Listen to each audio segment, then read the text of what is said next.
নমস্কাৰ প্ৰিয় দৰ্শক, আপোনালোকে চাই আছে স্পৰ্টছ সাগা আছাম। আজি অসম সন্তান ৰিয়ান পৰাগে ভাৰতৰ এদিনীয়া দলৰ হৈ প্ৰথমখন ক্ৰিকেট মেচ খেলে শ্ৰীলংকাৰ বিৰুদ্ধে।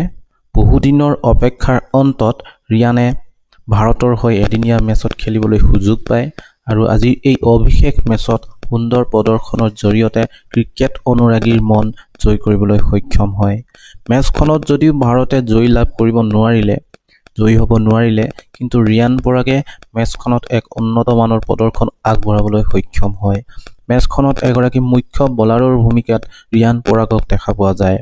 ৰিয়ানে 9 অভাৰ বলিং কৰি 54 ৰান দি সৰ্বাধিক 3টা উইকেট দখল কৰে। বেটিঙত বিশেষ সফলতা লাভ নকৰিলেও 15 ৰান কৰিবলৈ সক্ষম হয়, আগবঢ়াবলৈ পৰা নাই।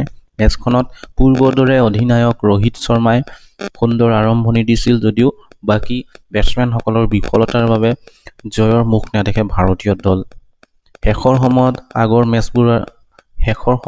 আগৰ মেচবোৰৰ দৰে ৱাশ্বিংটন সুন্দৰে কিছু চেষ্টা কৰিছিল যদিও আগৰ দৰেই এইবাৰো বিফল হ'ল, কাৰণ লগ নাপালে কোনো তাৰ লগত সহযোগ দিবলৈ কোনো বেটছমেন নাছিলে। গতিকে 3টা মেচ আছিলে, তাৰ এটাত ড্ৰ হ'ল, 2টাত শ্ৰীলংকাই জয়ী হৈছে।